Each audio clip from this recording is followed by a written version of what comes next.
Hello मेरे प्यारे बच्चों, वेलकम टू ई सरल। और बच्चों, आज जो हम डिस्कस करने वाले हैं हमारी 15 मिनट रिवीजन सीरीज में, वो चैप्टर है हमारा साउंड, जो कि मोस्ट इंपॉर्टेंट है। यानी ये एक ऐसा चैप्टर है जिससे आपके कई सारे क्वेश्चंस एग्जाम में आएंगे, ये पक्की बात है। तो इस एग्जाम में आने वाले इस चैप्टर को बहुत अच्छे से स्ट्रांग हम कर ले तो कितना अच्छा रहेगा। शुरू करते हैं। तो बच्चों, हम जानते हैं कि साउंड एक एनर्जी है और एनर्जी को ट्रांसफर करने के तरीके होते हैं, और उन तरीकों को रिप्रेजेंट करने के तरीकों को ही हम बोलते हैं वेव। ठीक है, सिंपली। तो जैसे मान लो ये एनर्जी यहां से, इस हाथ से ये एनर्जी दे रहा है और ये एनर्जी यहां तक पहुंच रही है, तो इसमें ये जो मीडियम के पार्टिकल्स डिस्टर्ब हुए हैं, ये मीडियम के पार्टिकल्स का जो मूवमेंट है, जिसकी वजह से वो एनर्जी वहां से वहां तक पहुंची, यानी जिस सोर्स से एंड जो रिसीवर है वहां तक पहुंची, उस वेव फॉर्म को, उस डिस्टर्बेंस को, जो यहां पर हम अगर रिप्रेजेंट करें, दैट रिप्रेजेंटेशन का वे जो है वो क्या कहलाता है? वेव कहलाता है। ऐसे ही लाइट जो है ये अलग प्रकार की वेव है, इसको रिप्रेजेंट करने का भी तरीका अलग रहता है। अब हम वेव्स के टाइप्स पर थोड़ा सा ध्यान दे लेते हैं। वेव्स दो प्रकार की होती है, जिनमें एक प्रकार की वेव होती है जिसको हम बोलते हैं मैकेनिकल वेव, एक होती है नॉन मैकेनिकल वेव। यानी कि एक ऐसी वेव जिसको ट्रैवल करने के लिए, ट्रैवल बोले तो क्या ट्रैवल करेगा? एनर्जी ट्रांसफर होगी तो एनर्जी ट्रैवल करेगी। यानी कि मुझे अगर यहां से आप तक हमारी साउंड एनर्जी को पहुंचाना है, किसी भी टाइप ऑफ एनर्जी को पहुंचाना है, तो एनर्जी को पहुंचाने में अगर बीच में मीडियम की रिक्वायरमेंट है, तो मैं कहूंगा कि ऐसी वेव कैसी होंगी? Mechanical waves. लेकिन अगर मुझे बीच में किसी मीडियम की जरूरत ही नहीं है, यानी बिना मीडियम के भी मैं ट्रांसफर कर सकता हूं, तो ऐसी वेव्स को हम बोलेंगे नॉन मैकेनिकल वेव्स। और इसका एग्जांपल है लाइट। यानी लाइट जो है, चाहे मीडियम हो चाहे ना हो, दोनों कंडीशन में लाइट ट्रैवल करती है। बिकॉज हम तो जानते हैं कि हमारे यूनिवर्स में बहुत सारा स्पेस जो है वो वैक्यूम है, उसमें कोई मीडियम नहीं है, फिर भी लाइट सन से हमारी अर्थ तक आती है। लेकिन हम देखते हैं कि इस यूनिवर्स में कई सारे जो एक्टिविटीज हैं, हो रहे हैं, जिनसे साउंड भी प्रोड्यूस हो रहा है, लेकिन वो साउंड हम तक नहीं पहुंचता। क्यों? क्योंकि बीच में वैक्यूम होता है, जहां कोई मीडियम नहीं होता, वहां से साउंड ट्रेवल नहीं कर पाता है। ठीक है, तो साउंड सिर्फ कहां ट्रेवल कर पाएगा? जहां पर मीडियम होगा, यानी वैक्यूम में नहीं कर पाएगा। नहीं, साउंड किस टाइप का वेव हो गया? Mechanical wave. लाइट किस टाइप की वेव होगी? Non mechanical wave. तो ये यहां पर दो टाइप की वेव्स थी। अब टाइप्स की वेव्स में भी एक अलग अलग टाइप होता है। एक होता है ट्रांसवर्स वेव, एक होती है लॉन्जिट्यूडनल वेव। तो ट्रांसवर्स वेव को मैं आपको समझा देता हूं। ट्रांसवर्स वेव में क्या होता है? वेव जिस डायरेक्शन में प्रोपोगेट होती है, यानी कि डायरेक्शन ऑफ एनर्जी ट्रांसफर, अगर मैं बात करूं तो इसको बोलूंगा मैं direction of energy transfer. Direction of energy transfer, तो जिस डायरेक्शन में एनर्जी ट्रांसफर हो रही है, मीडियम के पार्टिकल उसके वर्टिकली जो यहां पर है ऑसिलेट करते हैं। जैसे यहां पर बता देता हूं, ये एनर्जी यहां से ट्रांसफर हो रही है, यहां तक पहुंच गई, वहां से ट्रांसफर होकर यहां तक पहुंच गई। ये जो पार्टिकल्स है मीडियम के बीच में जो एनर्जी को ट्रांसफर कर रहे हैं, ये कैसे ऑसिलेट कर रहे हैं? Up and down. यानी कि ये तो डायरेक्शन होगी एनर्जी ट्रांसफर की, और ये इनका मूवमेंट की डायरेक्शन होगी। तो that is perpendicular to the direction of the energy transfer. ऐसे ही होती है लॉन्जिट्यूडनल वेव। तो लॉन्जिट्यूडनल वेव में क्या होता है? इसमें जो मीडियम के पार्टिकल्स हैं, वो एनर्जी ट्रांसफर की डायरेक्शन के अलोंग ही वाइब्रेट करते हैं, ऑसिलेट करते हैं। जैसे ये हो गया, इस प्रकार से मूवमेंट। तो इस प्रकार का मूवमेंट क्या कहलाता है? लॉन्जिट्यूडनल वेव कहलाता है।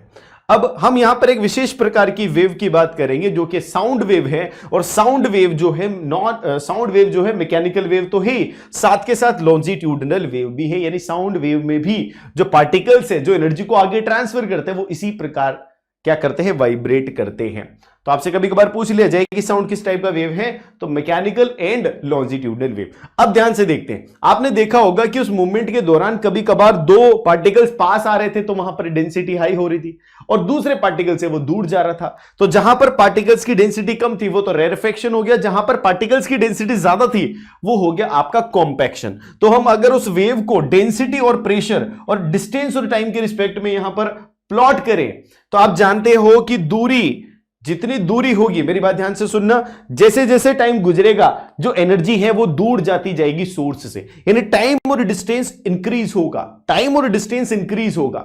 ठीक है, तो हमने टाइम और डिस्टेंस को एक ही एक्सिस पर ले लिया है, और उसके अलोंग क्या होगा? प्रेशर हाई और लो, प्रेशर हाई और लो, और डेंसिटी हाई और लो होगी, और उसी को रिप्रेजेंट कर दिया है इस वेव से। जब हम इस प्रकार से वेव को रिप्रेजेंट करते हैं तो कई सारे पैरामीटर्स हैं जो हमें स्टडी करने होते हैं, जिसे मैं यहां पर आप लोगों को बताऊं। ये वेव को रिप्रेजेंट करने का तरीका है।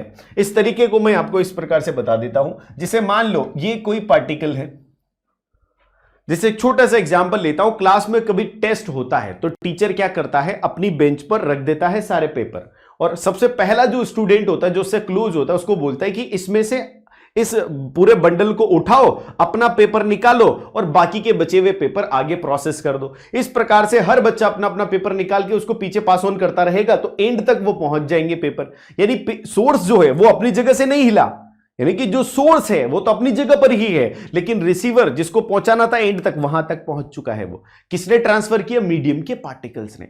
तो वो मीडियम के पार्टिकल के मूवमेंट को यहां पर दिखाते हैं। अगर मीडियम के पार्टिकल की ओरिजिनल पोजीशन ये है, जिसको मैं बोलता हूं मीन पोजीशन, ठीक है, तो क्या होता है, मीडियम पहले उस एनर्जी के बंडल को लेने के लिए आगे हाथ बढ़ाएगा और टीचर के क्लोज आएगा। तो जैसे सोर्स के क्लोज आएगा, यहां पर क्या हो जाएगा, इसको कॉम्पैक्शन बोल देते हैं हम, ठीक है। अब ये कॉम्पैक्शन से क्या होगा, इसने एनर्जी ले ली, यानी कि इसने पेपर ले लिए, तो वापस अपनी पोजीशन पर जाएगा, मीन पोजीशन पर। अब जब ये मीन पोजीशन पे पहुंच गया, तो मीन पोजीशन पे पहुंचते ही अपना पेपर निकालेगा और उसको पीछे की तरफ भेजेगा।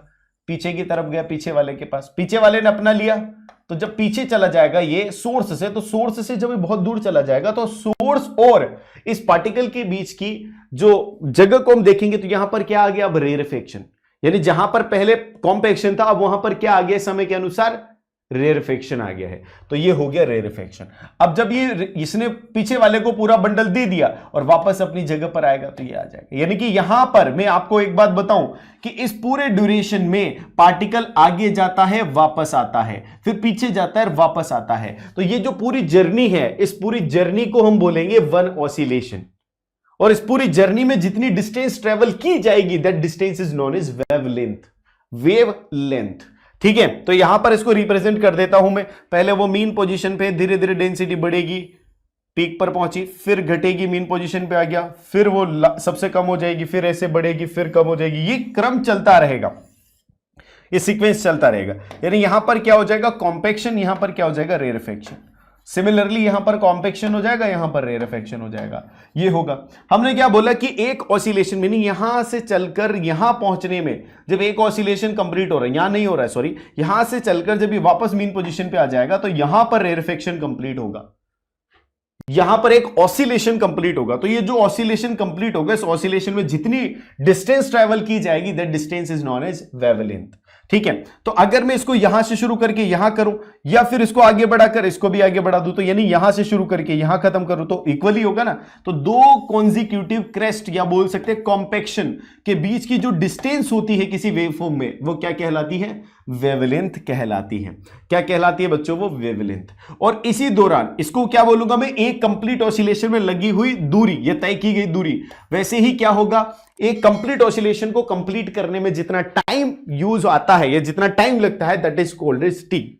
तो यहां पर वेवलेंथ क्या हो जाएगी,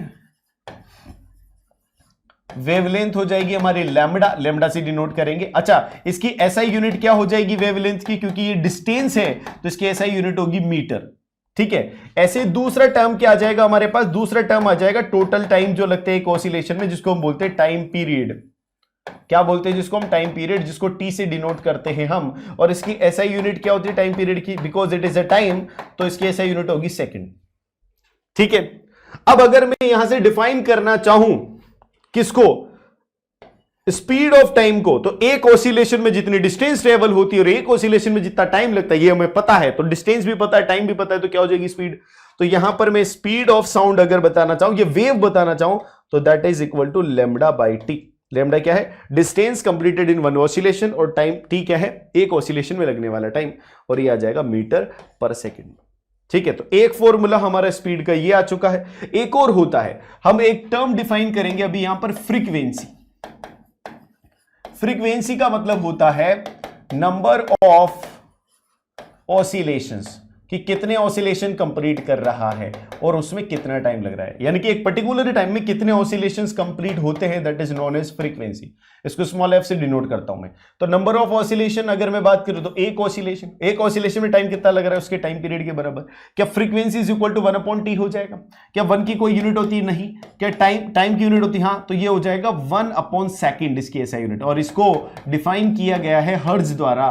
तो इसकी एसआई यूनिट का नाम भी क्या हो जाएगा? Hertz, HZ, capital H small z। तो ये फ्रीक्वेंसी किसके इस पे आएगी? यूनिट में, हर्ट्ज में। अब देखो यहां से मैं इसको क्या 1/t इंटू लैम्डा लिख सकता हूं? बिल्कुल लिख सकता हूं। क्या 1/t को मैं f लिख सकता हूं? फ्रीक्वेंसी इंटू लैम्डा हो जाएगा। तो मेरी स्पीड ऑफ साउंड, ये स्पीड ऑफ वेव क्या हो जाएगी?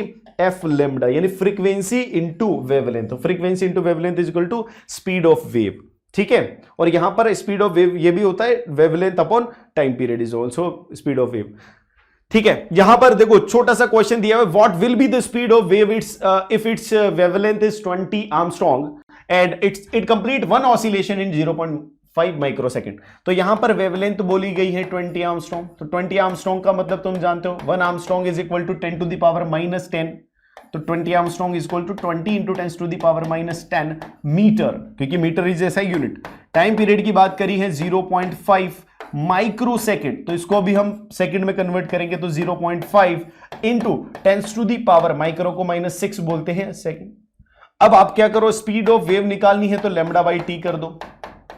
क्या आ जाएगा? 20 इंटू 10⁻⁻10 डिवाइडेड बाई 0.5 इंटू 10⁻⁻6, और इसको जब हम सॉल्व करेंगे तो क्या आ जाएगा ये? तो ये हो जाएगा ऊपर 200, यानी ऊपर एक जीरो बढ़ा दी, नीचे भी यहां पर ऊपर 10 से मल्टीप्लाई, नीचे भी 10 से मल्टीप्लाई। तो नीचे 10 से मल्टीप्लाई करूंगा तो क्या आ जाएगा? 5, और ऊपर 10 से मल्टीप्लाई करूंगा तो 200, ठीक है। ये 10⁻⁻10 था, इधर से ऊपर ये 6 जाएगा तो प्लस का 6 हो जाएगा, तो 10⁻⁻10 और प्लस का 6, तो क्या बचेगा? माइनस का 4 बचेगा। इसको इससे कैंसिल आउट करेंगे तो इट विल बी 40, इसको कैंसिल आउट करेंगे 4 और ये 0, तो 40 इंटू 10⁻⁻4 मीटर पर सेकेंड।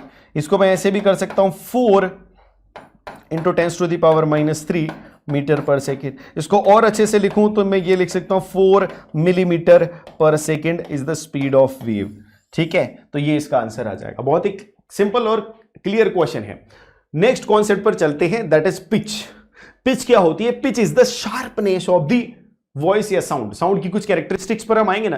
तो पिच क्या है कि कितना शार्प साउंड है, कितना शार्प, कितना तीखा साउंड है।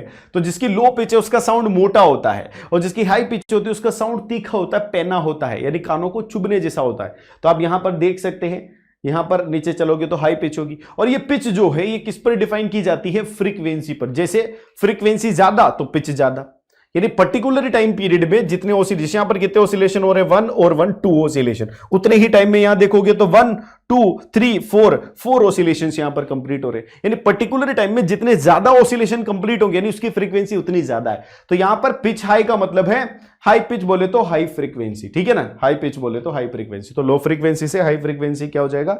लो पिच से हाई पिच। ऐसे लाउडनेस होता है। लाउडनेस मतलब कितनी ताकत है आपकी आवाज में, यानी आपकी आवाज कितनी भारी है। तो जो भारीपन होगा आवाज का वो डिपेंड करता है उसके एम्पलीट्यूड पर, उस साउंड के अंदर प्रेजेंट एनर्जी पर। तो यहां पर आप देखोगे कि इसका एम्पलीट्यूड ज्यादा है, ठीक है। तो यहां पर फ्रीक्वेंसी तो सेम हो सकती है लेकिन एम्पलीट्यूड ज्यादा है। तो सॉफ्ट साउंड का एम्पलीट्यूड कम, लाउडर साउंड का एम्पलीट्यूड ज्यादा। तो यहां से हमें लाउडनेस का क्या पता चला कि लाउडनेस किस पे डिपेंड करता है? एम्पलीट्यूड पे। तो लाउडनेस और softness of the sound is determined basically bye it's amplitude. और पिच किसके द्वारा? फ्रीक्वेंसी के द्वारा। क्वालिटी की अगर हम बात करें तो क्वालिटी और टिम्बर दोनों नाम से जाना जाता है क्वालिटी को। क्वालिटी और टिम्बर जो होता है वो क्या करता है? साउंड का जो मतलब क्वालिटी होता है, जैसे साउंड, किसी का साउंड बहुत ही मीठा है, बहुत ही, वो उतार चढ़ाव भी इतने जर्क के साथ नहीं आते। जैसे कोई म्यूजिक सुनते हैं ना, जैसे आप लोगों ने देखा होगा कोई म्यूजिक शो देख लिया आपने जिसपे ऑडिशन वगैरह चलते रहते हैं, तो जजेस क्या बोलते हैं कि यार तुम्हारी ना जो मतलब तुम्हारी जो वॉइस है ना उसमें ब्रेक्स थे। मतलब जब तुम उतार चढ़ाव कर रहे थे, जैसे तुमने हाई नोट पर गया फिर लो नोट पर आया, तो उसमें ब्रेक थे, उसमें जर्क था, वो स्मूथ नहीं था। तो जो क्वालिटी होती है साउंड की वो किसके द्वारा डिफाइन की जाती है? वेव फॉर्म के द्वारा। अगर आपके वेव फॉर्म इस प्रकार के हैं, यानी आपके जो जर्क से उतार चढ़ाव में, तो फिर वो अच्छी क्वालिटी का नहीं है। और अगर वो स्मूथ है तो इस प्रकार का होगा। ठीक है, तो वेवफॉर्म पर कौन डिपेंड करता है? क्वालिटी। तो यहां से हमने तीन चीजें पढ़ी। क्या क्या पढ़ा अपन ने? पिच, पिच किस पर डिपेंड करती थी? फ्रीक्वेंसी पर, और लाउडनेस एम्पलीट्यूड पर, और क्वालिटी आपकी वेवफॉर्म पर। ठीक है, अब हम आते हैं टोन और नोट पर। तो टोन क्या होता है? अगर सिंगल फ्रीक्वेंसी का कोई साउंड है, सिंगल फ्रीक्वेंसी का कोई साउंड है तो उसको हम बोलेंगे टोन, यानी एक ही टोन में गाता है, यानी एक ही प्रकार की फ्रीक्वेंसीज प्रोड्यूस करता है। लेकिन अगर मिक्सअप ऑफ फ्रीक्वेंसीज वो एक साथ यूज करता है, दैट इज कॉल्ड नोट। ठीक है, तो mix up of frequencies is called note, और सिंगल फ्रीक्वेंसी का साउंड टोन कहलाएगा। ठीक है बच्चों, थोड़ा सा आगे बढ़ते हैं। आगे आता है इंटेंसिटी ऑफ साउंड। तो इंटेंसिटी ऑफ साउंड का मतलब है, साउंड क्या है? आप लोग जानते हैं साउंड क्या है? साउंड इज एनर्जी, और एनर्जी अगर पर यूनिट एरिया में कैलकुलेट करूं तो पर यूनिट एरिया कैलकुलेट की गई एनर्जी क्या कहलाएगी? Per unit area per second जो एनर्जी में कैलकुलेट करूंगा, that energy is known as intensity. तो ऐसा साउंड पर यूनिट एरिया पर सेकंड अगर मैं कैलकुलेट करूं, that is known as intensity.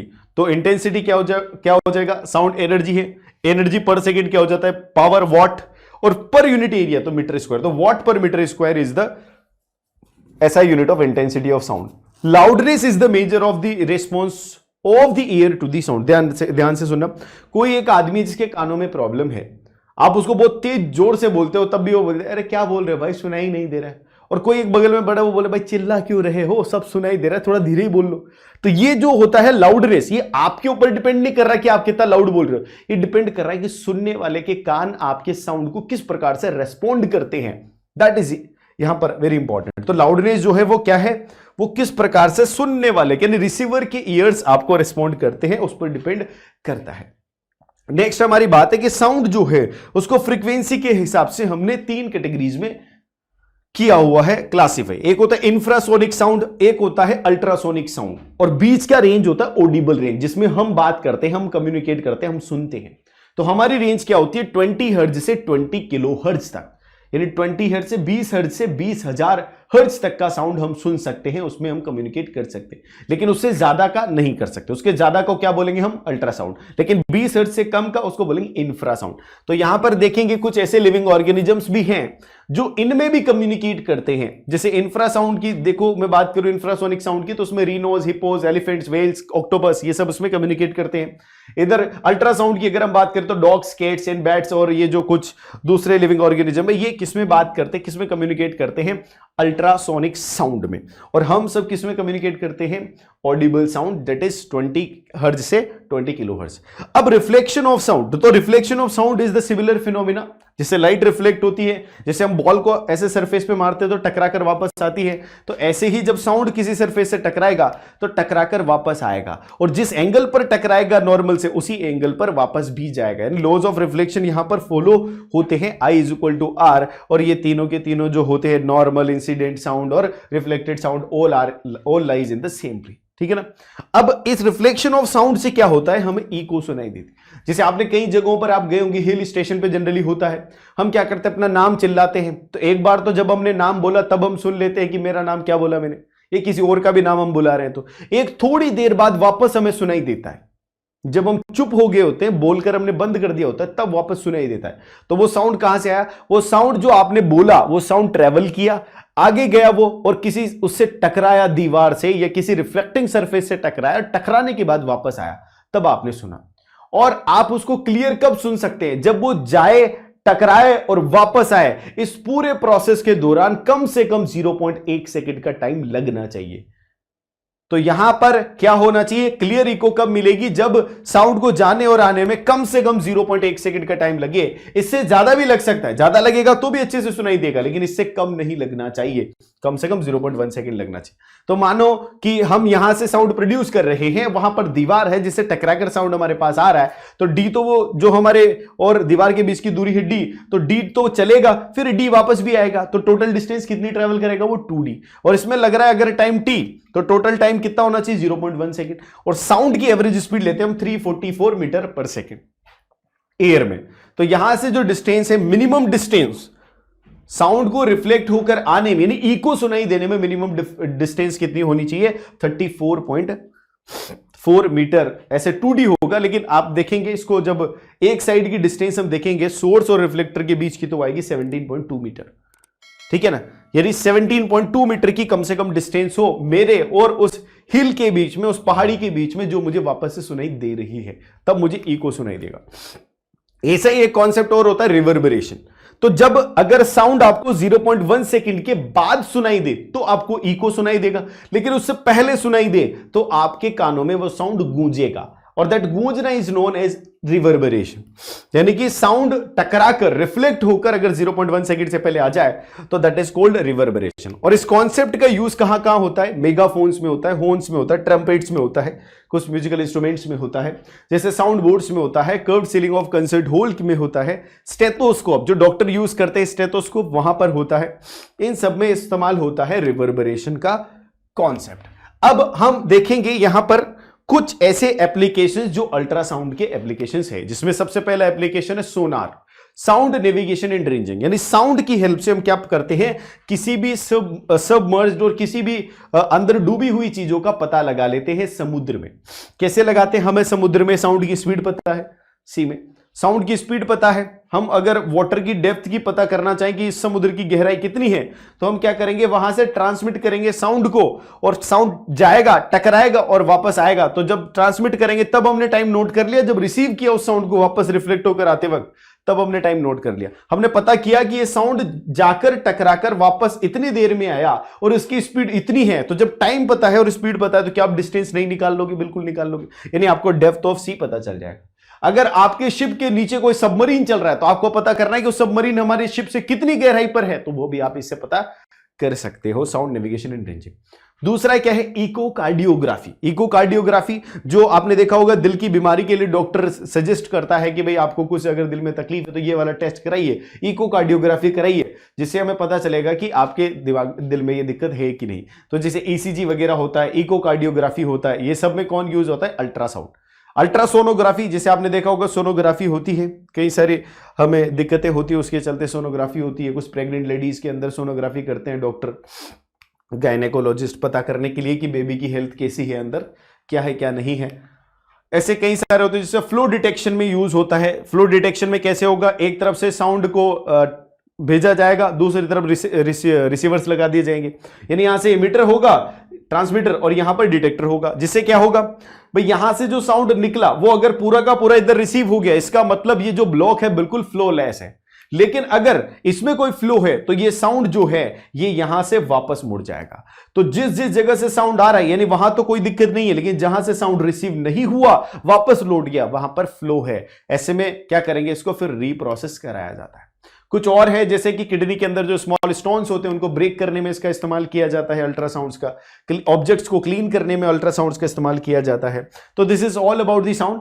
अब हम बात करेंगे कि साउंड को हम सुनते कैसे। हमारे कान का जो स्ट्रक्चर है, जो हमारा यंत्र है जिससे साउंड हम सुनते हैं, वो यंत्र कैसा होता है। तो कान के अंदर आपने देखा ये सारी चीजें होती है, ठीक है। ये इसको बोलते हैं हम पिन्ना। ये यहां पर कैनाल होती है, इसको बोलते हैं ऑडिटरी कैनाल। सबसे पहले आता है ईयर ड्रम। ईयर ड्रम क्या होता है? वाइब्रेट होता है। और वाइब्रेट, ये जो वाइब्रेशन है, ये 3 बोन्स होती है, एक तो हैमर, एनविल और स्टीरअप, यहां तक पहुंचता है। ये बोन्स क्या करती है, इसको क्या करती है, इस वाइब्रेशन को मैग्नीफाई करती है, इन वाइब्रेशंस के एम्पलीट्यूड को बढ़ा देती है, इनकी एनर्जी बढ़ा देती है। और बढ़ी हुई एनर्जी के साथ ये क्या करता है, ऑडिटरी नर्व जो होती है ओवल विंडो, उसके थ्रू कहां जाता है, ये कोक्लिया में। और कोक्लिया क्या होता है, कोक्लिया इस वाइब्रेटिंग साउंड जो होता है, यानी वाइब्रेशंस जो होते हैं, उस वाइब्रेटिंग एनर्जी को किस में कन्वर्ट करता है, इलेक्ट्रिकल एनर्जी में।